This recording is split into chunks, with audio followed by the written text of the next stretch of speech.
Le leadership n'est pas une compétence spécifique aux hommes ou aux femmes. En revanche, les femmes peuvent ressentir le besoin de travailler plus spécifiquement les éléments de cette compétence et en tirer profit. Mais comment promouvoir le leadership féminin et réveiller la femme leader qui est en vous? Vous trouverez des éléments de réponse dans un reportage que vous proposera la rédaction de Paroles des femmes.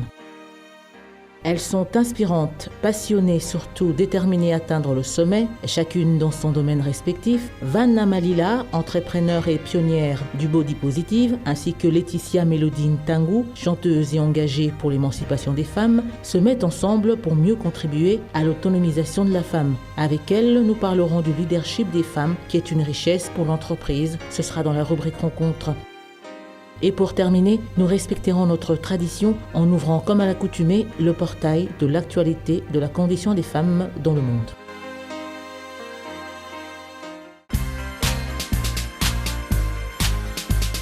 Bienvenue à toutes et à tous à ce nouveau numéro de Paroles des femmes. Aujourd'hui, nos regards seront focalisés sur le leadership au féminin qui ne cesse de se faire parler de lui, avec aujourd'hui deux jeunes femmes inspirantes, charismatiques. Ce sont des femmes qui savent ce qu'elles veulent et elles y mettent vraiment toute la motivation possible pour y arriver. Il s'agit donc de Vanna Malila qui est une femme entrepreneur. Elle reviendra bien entendu sur son parcours, ainsi que de Laetitia Mélodie Ntangu qui elle est chanteuse et aussi elle est engagée dans la promotion et surtout l'émancipation des femmes. Elle reviendra également sur son parcours et surtout sur son combat. Et ce sera tout à l'heure, juste après ce reportage. Regardez. Le leadership des femmes est au centre des discussions.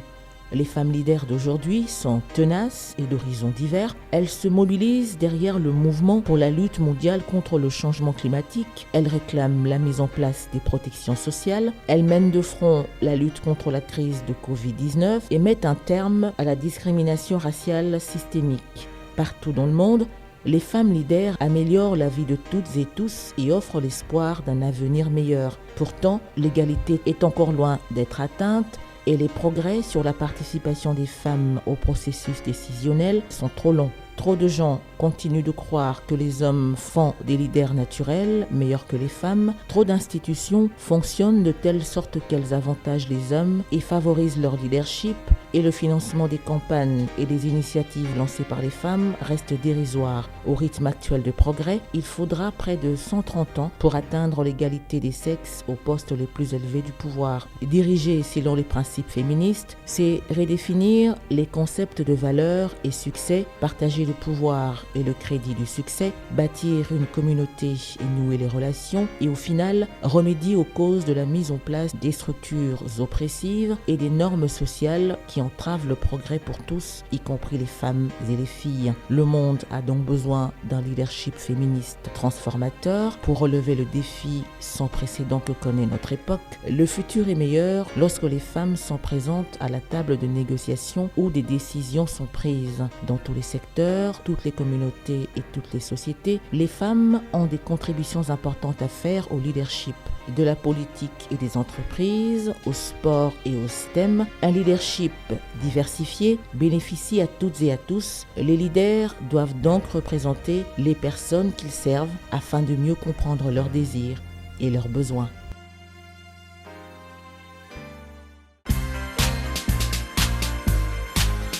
Merci à vous de nous rejoindre dans la deuxième partie de ce Parole des femmes consacrée, vous le savez, à la rubrique Rencontre qui met en exergue une ou plusieurs invités.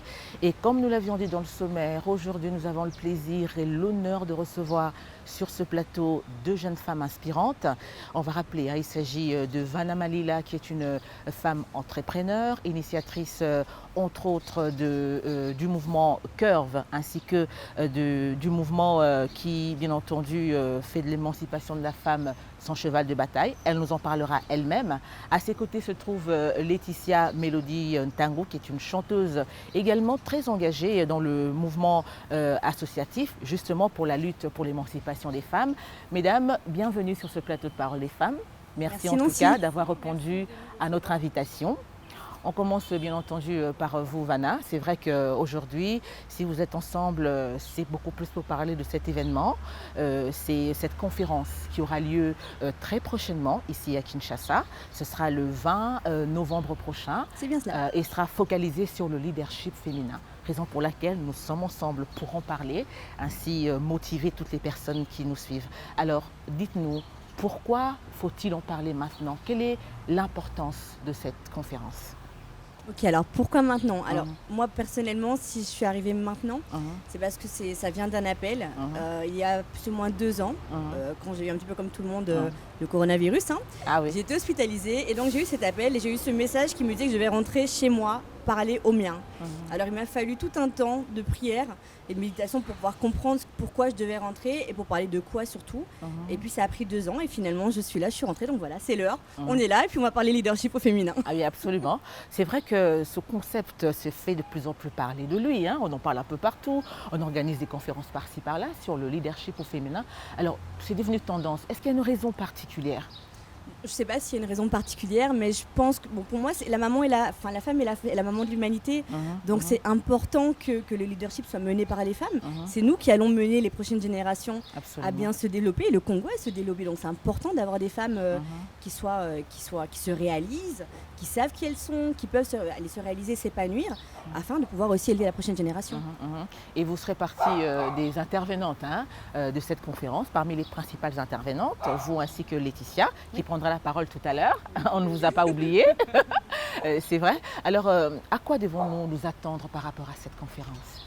Alors, on va parler autonomisation de la femme, on va parler histoire, parce qu'on aime beaucoup pouvoir échanger et partager, raconter des histoires avec les femmes, savoir qu'elles ne sont pas seules dans ce qu'elles vivent, qu'elles puissent s'identifier également aux autres femmes. On va également pouvoir faire du networking, du réseautage.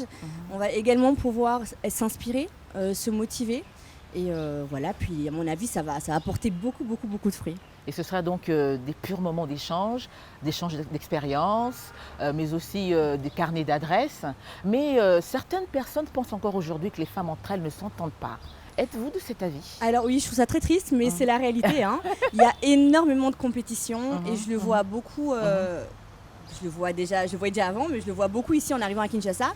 J'ai l'impression qu'il y a vraiment cette compétition entre femmes où tout le monde veut être la plus belle, tout le monde veut être celle qui va être avec peut-être l'homme qui a le plus d'argent, tout le monde veut être peut-être celle qui va le plus vouloir paraître sur les réseaux sociaux, avoir le plus de likes, de followers. Et ça crée toute une compétition qui est vraiment malsaine. C'est vraiment important. Mais non, c'est pas important. Ce qui est important pour moi, c'est vraiment de s'unir et d'ensemble monter ensemble. Voilà. On s'en fout des likes, des followers, de qui tu es, de ce que tu conduis comme voiture. Et les femmes, je pense qu'ici à Kin, leurs valeurs sont placées au mauvais endroit en fait. Il est temps, je pense, de recentrer un petit peu les choses et de ramener les femmes à la source, à ce qui est le plus important. Bien qu'habillée à l'africaine, c'est une Congolaise, enfin, Congolaise de mère. De maman, oui, c'est ça. Mais elle parle très bien lingala. Alors Laetitia, c'est vrai, chanteuse, on l'a dit, et beaucoup plus encore très intéressée par rapport à ce monde de combat, de lutte pour l'émancipation de la femme, l'égalité de sexe, etc., etc. Mais dans quel état d'esprit vous trouvez-vous actuellement? Je me trouve dans un état d'esprit de détermination. Parce que c'est vrai que c'est pas facile du tout pour les femmes. Bon, moi, en tant qu'artiste, c'est vraiment difficile pour les femmes pour une femme de trouver sa place dans le monde musical et dans le monde artistique. Donc oui, je me sens déterminée vraiment à ce que les femmes puissent s'épanouir, puissent s'émanciper, puissent créer, inventer des choses autant que les hommes au final. Bien sûr, oui. C'est vrai que cette conférence réunira autant des femmes leaders, des femmes managers, mais aussi des femmes entrepreneurs comme Vanna. Mais que pensez-vous personnellement du leadership féminin? Je trouve que c'est vrai qu'on en parle beaucoup ces temps-ci, mais je pense que c'est très important, comme disait Vanna tout à l'heure, d'échanger entre femmes. Je pense que c'est vraiment très important parce qu'on est quand même dans une société assez macho, il faut le dire. Depuis que je suis ici à Kinshasa, on a remarqué que les Congolais sont assez machos. Et donc c'est difficile de trouver sa place dans un monde macho. Donc on a vraiment besoin de partager entre femmes. d'enlever justement ce qu'on disait tout à l'heure, toute cette jalousie, toute cette compétition qu'on a entre femmes. Une compétition malsaine d'ailleurs. Malsaine, oui, parce que je pense que si on est ensemble et qu'on s'assoit ensemble entre femmes, qu'on discute ensemble, on peut vraiment être une force en fait. Une force pour notre nation, pour la société et pour le monde entier. Alors, c'est quoi être un bon leader, d'après vous? Moi, je pense qu'être un bon leader, c'est montrer d'abord l'exemple. Enfin, je suis pas pour le genre de leader qui s'assoit et qui envoie tout le monde, qui délègue, petit que non ça la bouée ou ça la non, je pense pas non. Je pense qu'il faut être sur le terrain. Il faut vivre les choses pour pouvoir inspirer d'autres personnes. Il faut vraiment pouvoir les vivre, je pense. Donc être leader, je pense que c'est ça. C'est d'abord avoir du vécu, un parcours, de l'expérience qu'on peut mettre à profit de ceux qui n'ont pas encore assez d'expérience. Et là, en l'occurrence, pour les femmes, quoi. Et êtes-vous un leader?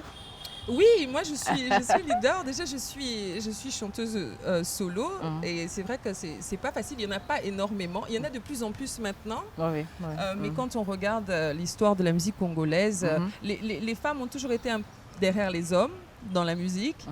Et moi j'ai commencé comme ça, on reviendra peut-être tout à l'heure, mais j'ai commencé comme ça à côté des hommes et on m'a vraiment formée et je pense que c'était une bonne école. Mais ouais, je pense que c'est le moment pour les femmes de s'exprimer, c'est le moment pour les femmes d'être des leaders. On est dans un pays, déjà il y a beaucoup de femmes, de très très belles femmes ici au Congo. De la population, vraiment beaucoup de femmes. Et il y a toute une dynamique aussi politique pour mettre en valeur la femme. Donc je pense que oui, c'est le moment. C'est le moment pour les femmes de s'émanciper et de prendre position dans la société.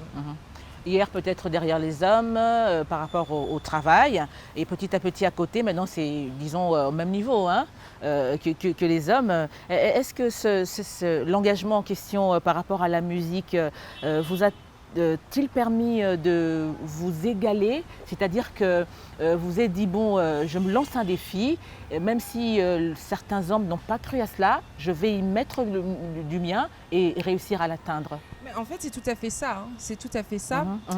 Parce que dans la musique, on a l'impression que une artiste, une femme ne peut pas faire de la musique sans homme à côté. Déjà dans la musique, on ne peut pas faire de la musique toute seule. On a toujours une équipe autour et donc il y a des hommes, il y a des femmes. Le seul truc, c'est d'être leader, d'être devant. Je pense que c'est peut-être un peu difficile pour certains hommes, surtout dans le milieu de la musique. C'est un peu difficile pour certains hommes, mais ça va, ça passe. Et je pense qu'il faut avoir... moi, je suis mère déjà, donc je pense que j'ai ce feeling un peu de maman et j'appelle tout le monde bébé, tous les gens qui travaillent avec moi. Je suis vraiment très affectueuse et je pense que oui, c'est ma façon d'être leader. Absolument. Vanna, elle appelle vraiment tout le monde bébé. Oui, c'est vrai. C'est vrai.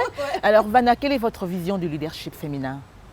Pour moi, comme elle a dit, c'est un petit peu, déjà étant aussi maman, pour moi c'est vraiment ça, c'est vraiment le fait de... Je vais pas dire materner, mais en tant que maman, je vais toujours avoir cette tendance aussi à vouloir materner et à vouloir tirer avec moi et protéger les gens que je lead. Et bien évidemment, comme elle a dit, montrer l'exemple, c'est ça. C'est vraiment ça. Alors, plus qu'une conférence, on va dire Inspire 50 et cette plateforme qui est même l'organisateur de cette fameuse conférence dont nous parlons aujourd'hui. Alors, comment s'est fait votre rencontre? Vous, avec votre combat que vous meniez depuis toujours et cette rencontre avec Inspire 50 pour être parmi les différentes ou les principales intervenantes de la conférence? Alors, donc Billy Issa, qui est donc l'initiateur de Inspire 50, on s'est rencontrés dans un groupe d'entrepreneurs sur WhatsApp. Et donc, il a découvert un de mes projets, donc, qui est Femmes d'Impact, qui est un projet de coaching pour l'autonomisation au féminin. Et puis il a beaucoup aimé mon projet et donc du coup je lui ai dit que j'aimerais beaucoup aussi savoir ce qu'il faisait. Il m'a un petit peu envoyé ce qu'il avait en termes de leadership comme programme. Et je lui ai dit, alors lui ce qu'il faisait c'était plus dans la voie chrétienne et ça m'a parlé, je me suis dit bon, étant chrétienne, j'ai toujours eu un petit peu cet appel mais je me suis dit, mais en tant que qui tu peux aller toi aussi, qu'on m'appelle leader, la chrétienne, tu peux pas, c'est compliqué tu vois. Et je me suis dit non, je ne peux pas venir me mettre devant la banane pour prêcher dans l'église, tu vois, non, c'est compliqué. Mais on peut le faire autrement.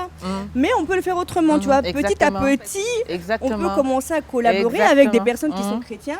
Et puis, qui sait, peut-être qu'après avoir appris et peut-être après avoir s'être développé dans le ministère, qui sait, peut-être qu'un jour, tu sais pas, peut-être à 50 ans, ça se tournera dans cette voie-là, j'irai peut-être dans cette voie-là. Mais en attendant, je me suis dit, c'est une belle première expérience. Et donc, il avait ce programme de leadership et il voulait aussi faire du leadership au féminin. Et donc, on a dit, bah, tu sais quoi, autant se rencontrer, autant essayer de synchroniser nos projets et faire de Inspire 50 un projet Billy Issa featuring Femme d'Impact. Un projet commun. Voilà. Et c'est comme ça que c'est né. Alors, quelles ont été vos impressions par rapport à son programme, par rapport à ses réflexions, ses idées? Alors, j'aime beaucoup. J'étais agréablement étonnée. Billy Issa est quelqu'un de très sage. Très sage. Il me ressemble beaucoup parce que c'est quelqu'un qui sait beaucoup chercher aussi. Il est très curieux, il va aller chercher partout, dans la spiritualité peut-être, et même c'est quelqu'un qui, même dans l'entrepreneuriat, c'est quelqu'un qui va aller fouiller partout, il veut apprendre, il veut tout le temps s'instruire. Et je suis vraiment pareil, je passe ma vie à faire formation sur formation en ligne. Et donc j'étais vraiment agréablement surprise par son génie et vous allez le découvrir avec le temps. Tout ce qu'il a comme programme, c'est du lourd. C'est vraiment du lourd. Alors quel bénéfice peut-on tirer de ce genre de conférence qui peut aussi être comme une espèce de formation, puisque ce sera une rencontre avec des femmes qui ont plein d'expérience, il y aura des moments d'échange, de cohésion. Que peut-on en tirer comme bénéfice ? Alors, je pense qu'on va en tirer de toute façon beaucoup de bien-être.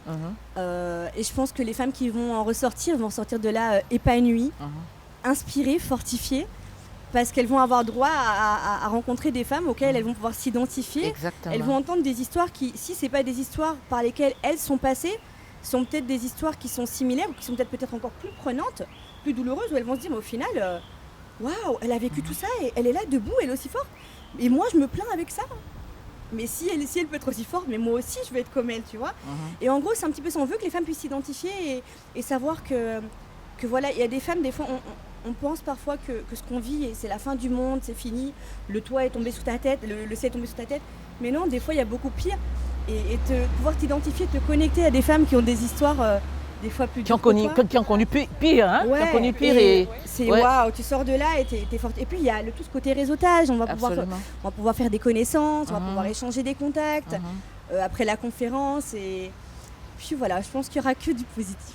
Laetitia, vous serez d'accord avec moi que le réseautage est la clé même du leadership féminin, mais malheureusement, peu de femmes y consacrent du temps. La plupart les rares femmes qui le font, c'est beaucoup plus parce qu'elles ont besoin des conseils, mais rarement par question de stratégie de carrière. Alors pourquoi d'après vous ? Alors, je pense que peut-être c'est un manque d'information, peut-être. Et puis, bon, la conférence Inspire 50, c'est la première, en fait. Oui. Donc, je pense que, oui, les femmes ne sont peut-être pas encore habituées à discuter. Est-ce par méfiance ? Elles ne se font pas confiance ? Peut-être qu'il y a de ça aussi, puisqu'on parlait de jalousie et de concurrence et de tout ça tout à l'heure. Donc, peut-être qu'il y a de ça aussi. Mais je pense qu'il faut que ça change. Il faut vraiment qu'on trouve vraiment les bénéfices de s'asseoir entre femmes et de discuter entre femmes. Vraiment, il faut que ça évolue. Ouais. Et comment les pousser à mieux réseauter ? Déjà, je pense discuter, montrer que c'est important d'avoir ces liens sociaux entre nous les femmes, discuter et leur montrer vraiment que c'est important d'échanger entre nous. C'est vraiment important d'échanger entre nous, je pense. Ouais. Mesdames, si nous revenions à présent à vos parcours respectifs, c'est vrai, on a parlé de la conférence qui est l'élément clé qui nous a réunis aujourd'hui, mais quand même essayons un peu de revenir par rapport à vos parcours, votre parcours respectif. On commence par vous, Laetitia. C'est vrai, on l'a dit dans le sommaire, une chanteuse et beaucoup plus créatrice du rumba feeling. Oui, c'est ça. Alors, dites-nous, depuis quand êtes-vous dans la musique ? Ouh là là, alors j'ai commencé toute petite. On parlait du monde un peu chrétien tout à l'heure. J'ai commencé la musique dans une chorale, comme beaucoup de chanteuses. Hein. Mais j'ai eu la chance en fait d'avoir une famille d'artistes, en fait, des musiciens. Donc, j'ai été formée très, très jeune, en fait, à la musique. Bon, je ne pensais pas que ça allait devenir mon métier, mais c'était quelque chose de très naturel chez nous à la maison. Il y avait énormément d'artistes, il y avait toujours une guitare qui jouait quelque part. Donc, vraiment, j'ai bercé dedans. Et puis, j'ai continué en tant que choriste pour beaucoup d'artistes. Des artistes congolais, des artistes africains, pas mal d'artistes. J'ai fait ça quand même pendant plus de 10 ans. Ça m'a fait beaucoup, beaucoup voyager, beaucoup rencontrer de personnes de différentes cultures, dans beaucoup de pays. Et puis, je me suis lancée dans ma carrière solo il y a quelques années. J'ai commencé et après, j'ai reculé parce que c'était compliqué en tant que femme. C'était beaucoup plus dur. Ça, ouais. On en tant que femme, vraiment, oui, c'est compliqué, surtout qu'on n'a pas vraiment d'industrie musicale ici au Congo. Enfin, c'est tout neuf en fait. Hein. On n'a pas vraiment d'industrie musicale, donc c'est très difficile. Mais donc voilà, j'ai lancé ma carrière solo. Je suis venue à Kinshasa pour enregistrer un album. Parce que c'était important pour moi en tant que Congolaise, de mère seulement. Mais c'était important pour moi de travailler avec des Congolais et dans mon pays, au Congo, c'est mon pays maternel. Et je fais de la rumba feeling. J'ai appelé ça rumba feeling parce que c'est de la rumba, c'est vraiment ma base, je viens de là. Feeling parce que, avec mon métissage et avec toutes les cultures que j'aime dans le monde, j'avais vraiment envie de faire un espèce de mélange de la rumba. Et donc voilà, c'est un peu le style rumba feeling. Donc j'espère que ça plaira à tout le monde, déjà aux femmes, parce que vraiment j'insiste dans mes chansons de donner cet espoir en fait à la femme, que la vie peut être compliquée, mais on est des femmes, on doit se battre. C'est nous qui, vous savez, on est des mères, c'est nous qui donnons vie aux hommes. Donc il y a un moment, je pense qu'il faut qu'on retrouve notre place, cette place sacrée de la femme dans la société. Je pense que c'est très important. Et donc c'est mon message dans ma musique. Voilà. Et de près ou de loin, vous observez un peu ce qui se passe au Congo, avec cette nouvelle génération des jeunes femmes qui s'engagent musicalement. Qu'en pensez-vous ? Alors, il y a de belles choses. Il y a beaucoup de jeunes artistes. Déjà, je soutiens énormément les jeunes femmes qui font de la musique parce que de mon expérience, je sais que c'est pas du tout facile. Par contre, c'est vrai qu'on a beaucoup d'influence maintenant avec les réseaux sociaux et avec Internet. On a beaucoup d'influence de ce qui se passe aux États-Unis et peut-être dans les pays occidentaux. Mais je pense qu'il ne faut pas oublier que nous sommes quand même des Bantous et que nous avons notre éducation, nos valeurs, notre culture. Et je pense que oui, il ne faut pas trop se laisser aller non plus. Oui, il faut rester conservateur. Oui, je pense aussi. Oui. Je pense aussi. Mais j'aime beaucoup, je les encourage toutes en fait à continuer parce que c'est de la belle musique. C'est de la belle musique. C'est juste que je pense qu'il manque un peu d'encadrement pour les artistes ici au Congo et surtout pour les femmes en fait. Il manque quand même de l'accompagnement. Donc c'est difficile, mais on va se battre. Bien sûr, il faut le faire. Oui, c'est vrai, vous avez plus de 10 ans d'expérience, vous l'aviez dit, même si c'est depuis toute petite que vous avez commencé dans la musique, puisque déjà dans un environnement familial, c'était un tout petit peu normal, mais vous ne saviez pas à l'époque que vous alliez en faire une carrière, Non, je ne savais pas. Alors, combien de chansons aviez-vous dans votre actif ? Alors, j'ai sorti 2 singles. J'ai sorti 2 singles, d'ailleurs, si vous voulez checker sur les réseaux sociaux. Bien sûr, oui. Avec plaisir. On en voit en guise d'illustration. Merci. J'ai sorti 2 singles et là, je prépare un album ici à Kinshasa. Et les trois premiers titres que je suis en train de préparer, ça va s'appeler émancipation. Donc vraiment, c'est le sujet d'aujourd'hui.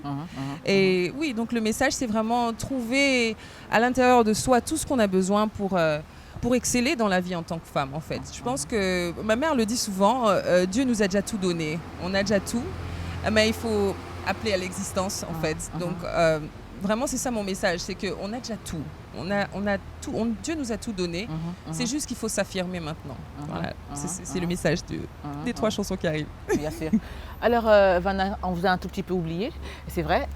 Votre parcours, elle est là. Votre parcours inspire également. Femme entrepreneur, initiatrice de plusieurs concepts, notamment Femme d'impact. C'est quoi ce concept ? Alors, Femme d'impact, c'est une société de coaching vraiment axée pour la femme. Alors, ce que je fais, c'est du coaching autonomisation de la femme, mais aussi entrepreneuriat. Donc, j'aide les femmes non seulement à trouver exactement le créneau pour lequel elles sont faites, à trouver leur identité. Et donc, de leur identité, on va aller sur créer un concept qui va être aligné avec leur histoire, avec qui elles sont, et en faire vraiment une mission de vie, une mission professionnelle. Et puis de là, on est dans l'ère du digital, donc j'accompagne les femmes à convertir leur business, leur identité à un business, et leur business à un business digital. Afin qu'elles puissent faire de l'argent en ligne et rester libres et émancipées comme nous. Voilà. C'est vrai que du coaching en ligne en fait. C'est vrai que devenir financièrement autonome, c'est l'un des combats que mène la femme, parce que jusqu'à aujourd'hui, cette femme qui travaille dur, mais elle demeure pauvre financièrement. C'est vrai, oui. Voilà. Et pour aider les autres, je veux dire, moi aujourd'hui, ma mission de femme, c'est j'ai vraiment envie de pouvoir être utile aux autres, pas qu'aux jeunes filles et aux femmes, mais vraiment à un maximum de personnes sur Terre. Et pour ça, il faut d'abord s'en sortir financièrement avant de vouloir aider les autres. Il faut d'abord toi-même être dans une position où tu peux respirer, tu vois. Et donc, je pense que le digital, pour l'instant, c'est vraiment le top pour ça. Ça te permet en même temps de pouvoir être libre, de partager. Moi, j'ai envie d'impacter un maximum de personnes sur Terre. Donc avoir un business en ligne, pour moi, c'est parfait. Ça me permettra de travailler sur mon téléphone, sur mon ordinateur, et faire le tour du monde, et faire un maximum de conférences et de rencontres, même dans les milieux reculés, avec ma fondation aussi. Donc voilà. Et comment est-ce que ce concept a été accueilli ici en RDC? Est-ce qu'il est déjà? Alors c'est encore tout nouveau. Moi, je viens d'arriver, ça fait 3 semaines. Bien sûr, oui. Donc on va voir. Maintenant, j'espère que Kinshasa et j'espère que le Congo adhérera.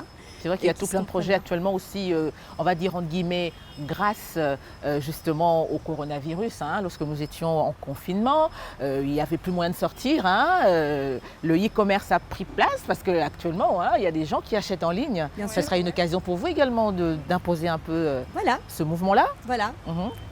Vanna, vous êtes également considérée comme la pionnière du body positive à travers Curve, qui est ce mouvement belge qui incite les femmes, mais aussi les hommes, à accepter leur corps. Pouvez-vous nous expliquer un peu en quoi cela consiste exactement? Alors Curve, ça consiste, c'est simplement un mouvement d'acceptation du soi. Alors les gens pensent souvent, parce que j'avais énormément, dans toutes les mannequins qu'on avait, j'avais énormément de mannequins en surpoids ou obèses, mais ce n'est pas que un mouvement pour personnes en obésité. C'est un mouvement pour personnes, c'est un mouvement pour tout le monde en fait, qui représente le fait d'être unique. C'est un mouvement arc-en-ciel quoi. Voilà, c'est vraiment arc-en-ciel. Donc on avait des personnes qui étaient handicapées, on avait des personnes qui étaient brûlées, on avait des personnes qui étaient albinos. Donc c'est vraiment pas que spécialisé sur l'obésité. Donc ce que j'encourageais, c'est vraiment le fait d'accepter son corps et de l'imposer à la société en soi. Et puis en Belgique, il faut savoir que moi je venais d'un parcours où donc, je suis mannequin, j'ai travaillé depuis que j'ai 14 ans, j'ai signé avec ma première agence en Belgique. Et le truc c'est que j'étais tout le temps, à ce moment-là, j'ai jamais vraiment percé parce que j'étais trop petite. J'étais petite de taille, alors oui, certes, j'étais peut-être jolie. Donc trapue, quoi. Voilà, non, bon, pas trapue, mais bon. Vous étiez en surpoids, quand même. Non, là, à ce moment-là, j'étais mince, parce que j'ai pris du poids beaucoup plus tard dans la vie. Quand j'ai commencé, j'ai toujours été très fine. Et puis, j'ai pris du poids qu'à l'âge de 28 ans, 28-30 ans, j'ai commencé à prendre du poids. Donc voilà, avant ça, j'étais très fine, mais par exemple, pour les catwalks, tout ce qui était défilé, on n'allait jamais me prendre, parce que j'étais courte. J'avais pas le 1m72 qu'il fallait. Et donc du coup, à un moment donné, j'ai fait plein d'autres trucs. Après, j'ai travaillé aussi en radio, j'ai travaillé en télé, j'ai fait beaucoup d'autres activités. Et en 2018, je suis revenue dans le mannequinat grâce à un événement, un festival qui se passait à Bruxelles. Et j'ai inscrit ma fille et moi dans un casting parce qu'ils voulaient un duo maman-fille-mannequin. Et je me suis dit, ça peut être fun et tout, je peux aller m'éclater avec ma fille.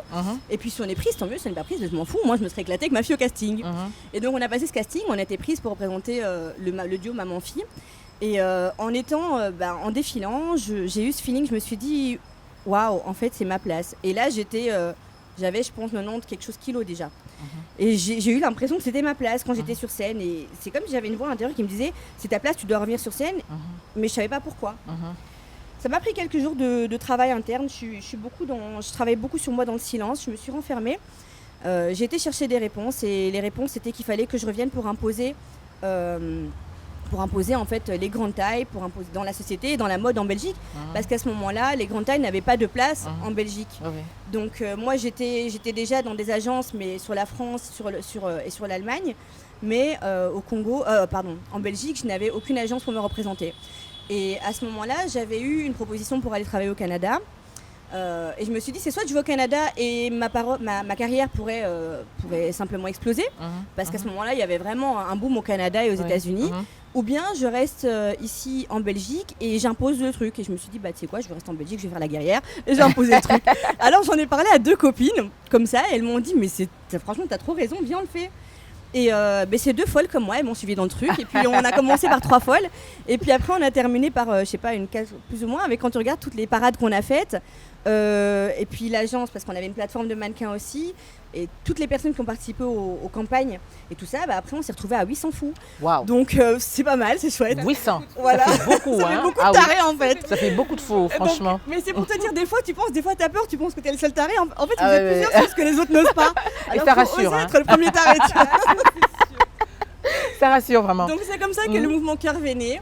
Et voilà, donc voilà, pour moi c'était vraiment c'était une première expérience, mais après suite le body positif, c'était une très belle expérience.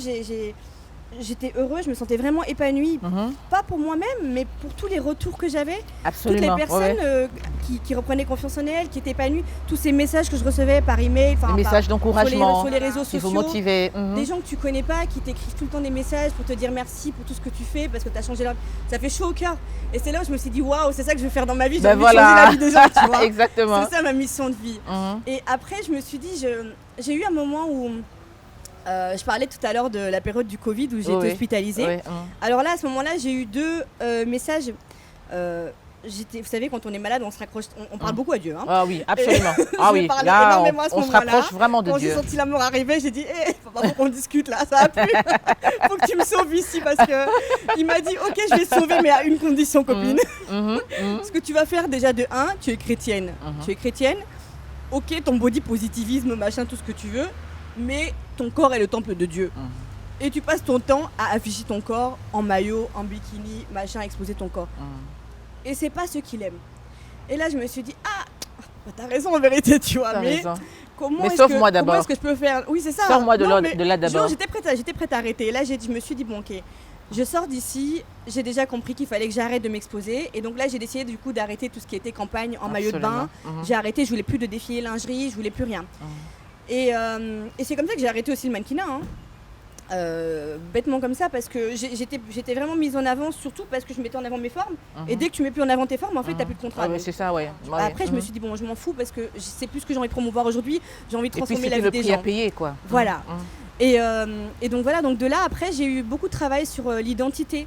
Et j'étais en train d'écrire un livre sur Curve, sur le body positivisme.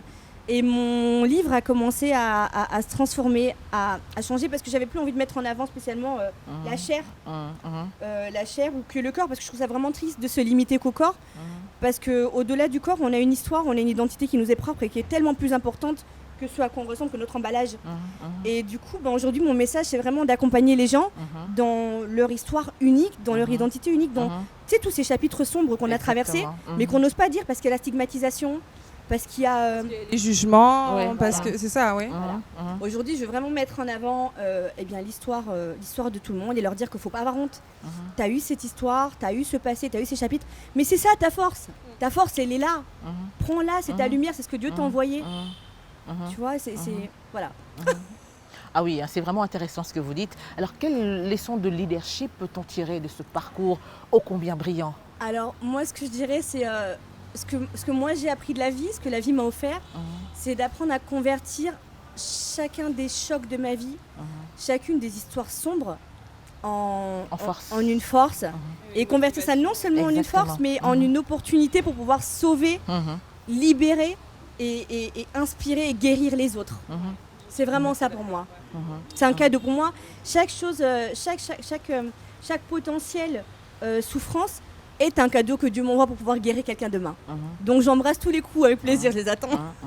C'est vrai que vous aviez été mannequin, vous l'aviez dit, et vous n'hésitiez pas au fait à exposer vos rondeurs, mais encore aujourd'hui il y a des femmes qui ont du mal à s'accepter, telles qu'elles justement, elles sont mal dans leur peau parce que un peu trop rondes. Comment peuvent-elles faire justement pour s'accepter? Alors moi je pars du principe que chaque corps est magnifique, chaque corps est beau. Je l'ai vu pendant toutes ces années où j'ai travaillé, où j'ai bossé dans le monde du mannequinat et du body positivisme. Mais je l'ai aussi vu moi-même parce que, comme vous avez vu, j'ai un petit peu fondu. Oui. Je ne suis plus Vanna curvy, je suis toujours un peu curvy, mais je suis plus obèse en tout cas. Et donc du coup, j'ai eu recours à une opération parce que j'avais de gros problèmes de santé dus à l'obésité, parce qu'on ne se rend pas compte. On se lance dans ce combat du body positivisme et prôner le grand taille et l'imposer. Et puis tout le monde te dit ouais, t'es magnifique, t'es trop belle, t'es forte, mais c'est ça. Et en fait tu te rends pas compte et on te dit tellement que t'es belle tous les jours grosse que tu fais bouffer. Ouais. Tu bouffes. Et un jour tu te réveilles, tu fais 115 kilos, t'as mal au dos, t'as des problèmes de diabète, t'as des problèmes d'hypertension. Voilà. Moi j'avais des problèmes d'articulation, j'avais l'apnée du sommeil, j'avais beaucoup de problèmes de santé, j'en avais 5 au total. Et c'était plus vivable. Alors à chaque fois que j'essayais de maigrir, je perdais 10 kilos, j'en reprenais 15. Je perdais 20, j'en reprenais 25. Wow. Et donc au final, je regrossissais toujours plus que ce que je perdais. Et c'était invivable. Et si je continuais comme ça, je voulais pas savoir ce que j'allais vivre après en continuant comme ça. Donc j'ai eu recours à un bypass. C'était très difficile de prendre cette décision parce que c'est une opération très lourde. Mais je l'ai fait et c'était très difficile pendant 3 mois parce que quand tu aimes ton identité de grosse, parce que je m'aimais grosse, j'étais amoureuse de moi, et que tu te vois partir, maigrir, je fuyais les miroirs. Parce que ma nouvelle image, avec les joues creuses, avec ce visage pâle et ces os qui commencent à sortir. Il fallait s'y habituer maintenant. Il fallait s'y habituer. Et c'est surtout les personnes qui avaient l'habitude de vous voir pour moi, déjà... si j'avais tué une identité, pour moi c'est comme si je m'étais tuée en fait. Et ça a été dur pour vous reprendre. J'ai fait 3 mois de deuil. J'ai vraiment fait 3 mois de deuil et je voulais voir personne. Et ça va mieux maintenant ? Ah, maintenant je m'adore. Mais il a fallu le temps. Tu vois. Maintenant j'ai récupéré ma santé, je suis hyper en forme, je sais courir, je sais faire du sport, je suis redevenue hyper souple. Je savais pas faire ça par exemple, croiser les jambes comme ça. Non, c'est devenu facile. Hein. Voilà. Laetitia, c'est vrai qu'il y a beaucoup de femmes comme vous qui s'engagent, qui veulent émerveiller le monde, qui sont dans le start-up, et qui se battent, même si c'est difficile, elles se relèvent, elles s'époussettent et puis elles continuent. Mais est-ce qu'il y a un secret pour demeurer dans ce mouvement, dans ce cercle, même s'il y a des combats? Je pense que le secret, c'est la détermination. J'en parlais tout à l'heure, c'est vraiment ça. Le secret, c'est d'être déterminé à atteindre ses objectifs. Je pense que c'est vraiment ça. Bon, après, dans la vie, c'est vrai qu'on a toujours des déceptions, on a toujours des moments de doute, on a des moments où ça va pas, il y a des moments où on craque, il y a des moments où on pleure. Je suis le bon exemple parce que j'ai besoin de craquer en fait. Il y a certains moments où je me dis ok, là il y a trop de pression, il faut que ça sorte quoi. Comment est-ce que ces femmes qui se battent pour s'imposer dans la société, malgré les difficultés qu'elles rencontrent, comment peuvent-elles justement faire pour réussir à s'imposer, y rester, y demeurer, pour justement atteindre le sommet? Oui, c'est ça, j'ai dit donc la détermination. Exactement, la détermination. Être déterminé et puis avoir des objectifs, c'est important dans la vie d'une femme. Savoir ce que l'on veut. Hein. Savoir ce qu'on veut, ça c'est super important. Par exemple, moi je vois dans le milieu de la musique, c'est très difficile pour une artiste de se positionner parce qu'on a tout... Tu as toujours un producteur, un manager, quelqu'un qui va te dire je te vois comme ci, je te vois comme ça. Et au final, c'est difficile d'avoir une identité en tant qu'artiste féminine. Donc, oui, vraiment, c'est ça, être déterminé. Je pense que et puis avoir de l'espoir. D'avoir de l'espoir. On passe par des périodes sombres des fois, mais toujours garder en tête qu'on est lumière en fait. Émancipation, c'est le prochain album que vous préparez Alors l'album ne s'appelle pas l'émancipation, mais c'est une chanson, un single. C'est trois titres. Okay. J'ai appelé ça c'est ma trilogie Émancipation. D'accord. Donc le premier titre, ça fait un peu un constat de comment la femme est traitée dans nos sociétés et comment elle peut sortir sa carte du jeu. La chanson s'appelle Kalaba. Okay. Et la deuxième chanson, elle parle de ce que je disais tout à l'heure. On a déjà tout à l'intérieur de nous et il faut juste appeler existence en fait ce qu'on nous a déjà donné. Et la troisième chanson, c'est un sujet un peu plus... on n'en a pas parlé, on n'a pas parlé de sexualité. Ah oui, c'est vrai. Et je pense qu'entre femmes, c'est important aussi de parler de sexualité.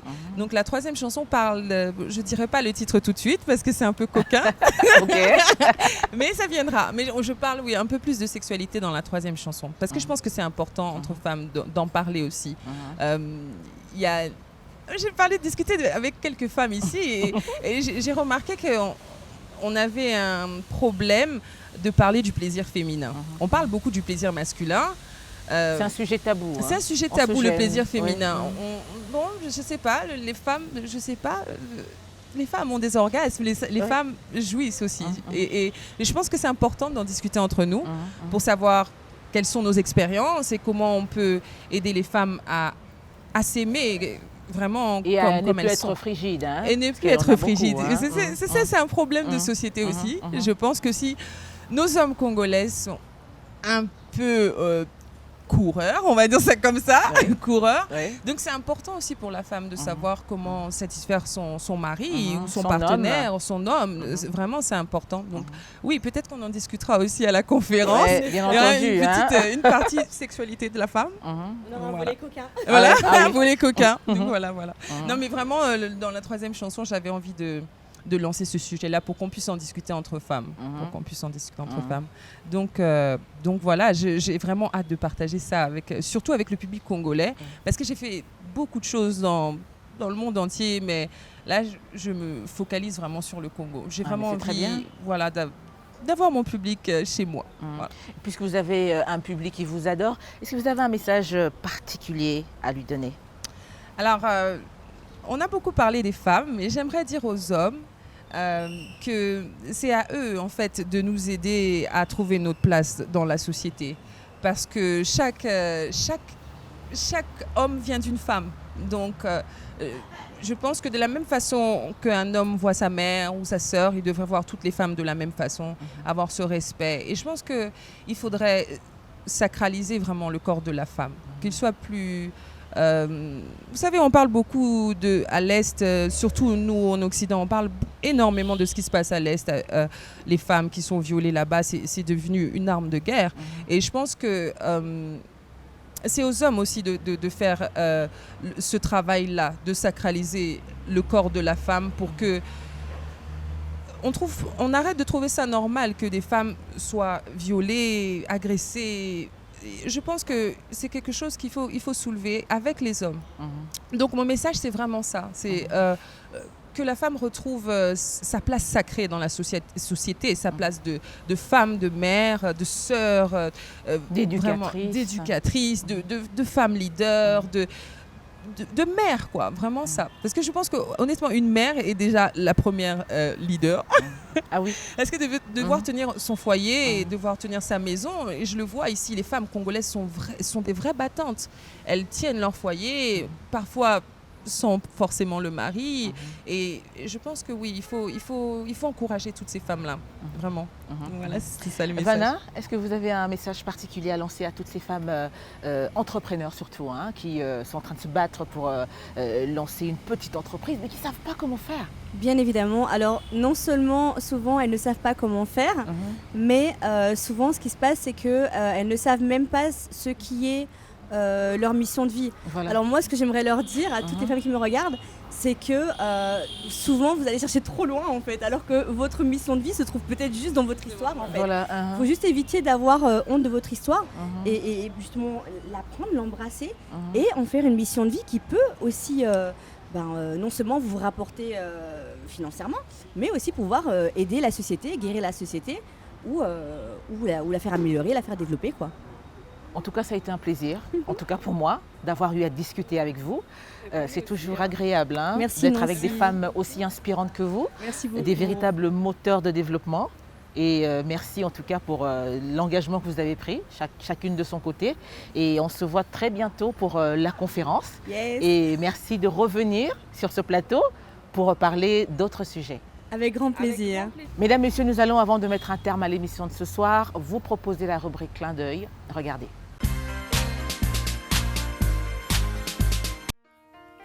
Voici pour vous l'actualité de la condition des femmes dans le monde. Inconnue jusqu'ici du grand public, Naila Bouden, universitaire et scientifique de formation, a 63 ans, le même âge que le président tunisien Kais Saïed, qui, le 29 septembre 2021 dernier, l'a nommé chef du gouvernement. Une annonce surprise qui intervient 2 mois après le limogeage du Premier ministre Hichem Mechichi par le chef de l'État, qui a également gelé le Parlement et pris en main le pouvoir judiciaire. Issue de la première génération de l'indépendance qui a grandi à l'école de la République tunisienne, Naila Bouden est décrite comme une femme d'aujourd'hui, libre et insoumise, besogneuse et pugnace, combative et courageuse, telle que l'a décrit Adel Zouaoui, ancien cadre de la Cité des sciences de Tunis. Jusqu'à sa nomination, Naila Bouden était depuis 2016 en charge de la gestion d'un projet subventionné par la Banque mondiale pour reformer l'enseignement supérieur. Elle n'aura donc pas la tâche facile puisque le gouvernement que Naila Bouden doit former a pour principale mission de mettre fin à la corruption et au chaos qui s'est répandu dans de nombreuses institutions de l'État tunisien.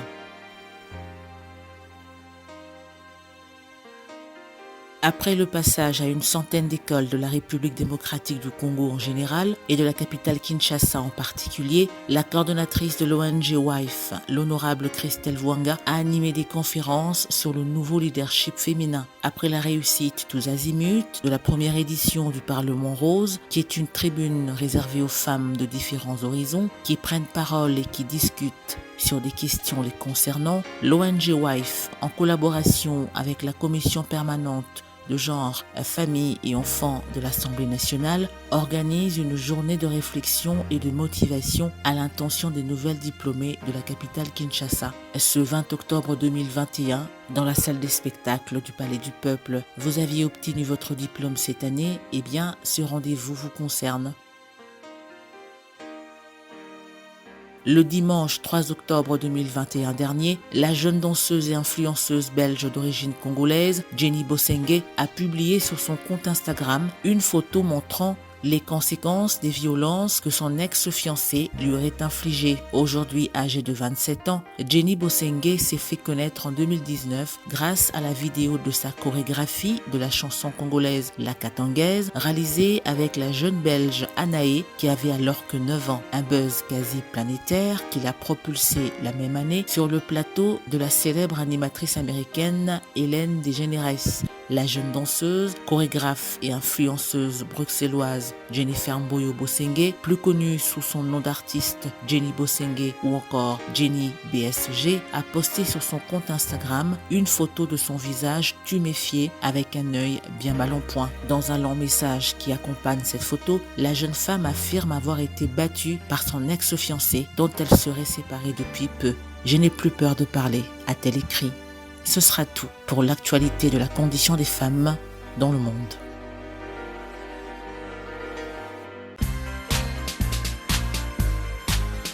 Les paroles des femmes, c'est terminé pour ce jour. Ça a été un plaisir pour nous de vous avoir proposé, présenté ce magazine féminin qui, on va le rappeler, met en exergue toutes ces femmes inspirantes au parcours exceptionnel.